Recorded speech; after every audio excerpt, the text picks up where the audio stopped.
over to you, Vijay, because many of us say we're fighting the same fight again and again and again. There was a conversation yesterday, will this fight ever end? Will this fight ever end? Well, first, Asad, thanks for forcing me to come to Glasgow. When I walk the streets of cities like this, Glasgow was the UK's second most important city. Beautiful buildings, beautiful streets, a gorgeous city. It had Red Clydeside in 1919, the uprising to create a Soviet in Scotland. But it was, crushed, of course. When I see cities like this, I think also about the other side of it. There's a phrase from Walter Benjamin, every monument of civilization is also a monument of barbarism. I think of the famines in Bengal, the jute workers in Bengal sending jute to Dundee through the Glasgow port. I think of human beings from Africa enslaved and brought from Ghana to the New World, and all those profits getting sucked into cities like London and Glasgow. Between 1765 and 1938, the British Isles stole $45 trillion pounds from India, 45 trillion sterling from India. We never got paid for that. When the British left India, when we threw the British out, our literacy rate was 13%. So much for several hundred years of so-called civilization. Meanwhile, our landscapes were destroyed. Coal was foisted on India. You foisted coal on us. You were the ones that came and made us coal dependent. And then you left, and now you dare to condescend to us. When I listen to Boris Johnson, when I listen to people like Joe Biden, when I listen even more to Emmanuel Macron, all I can think of is how condescending you are. You condescended to us 400 years ago.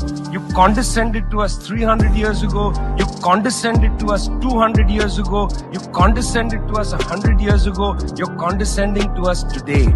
You only know condescension because for you, colonialism isn't something that happened in the past and we defeated you. It's not that. For you, colonialism is a permanent condition. And that permanent condition happens in two ways. There's the permanent condition of the colonial mentality. You want to lecture us. You want to tell us that we are responsible for all the problems because you'll never accept that you're the one principally to blame. You signed the Rio Formula in 1992 on common and differentiated responsibilities. You like the common part. You like the common part. You like to say we're all in this together and so on. We're not in this together. The United States, 4-5% of the world's population, still uses 25% of the world's resources. You outsource production to China and then you say China is the carbon polluter. China's producing your buckets. China's producing your nuts and bolts. China's producing your phones. Try to produce it in your own countries and see your carbon emissions rise. You love lecturing us because you have a colonial mentality. Then there are colonial structures and institutions. You lend us money, and every time you lend us money, which is our money, every time the International Monetary Fund comes to our societies and they tell us, here's the money we are giving you. No, it's our money. You give us our money back as debt, and then you lecture us about how we should live. It's extraordinary. It's not just a colonial mentality. It's the colonial structures and institutions which reproduce themselves year after year after year. And let me tell you something. The climate justice movement, not clued enough on this. The climate justice movement is a movement that says we're worried about our future. What future? What future? Children in the African continent, in Asia, in Latin America, they don't have a future. They don't have a present. They're not worried about the future. They're worried about their present. Your slogan is, we're worried about the future. What future?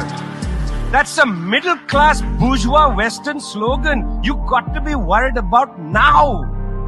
2.7 billion people can't eat now. And you're telling people, reduce your consumption. How does this sound to a child who hasn't eaten in days?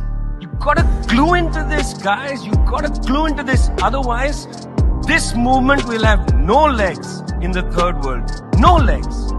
Later, I'd like to tell you about the International People's Assembly, a network of 200 political organizations that we're setting up, rooted in the global south. We want to tell you what our issues are, but are you willing to listen?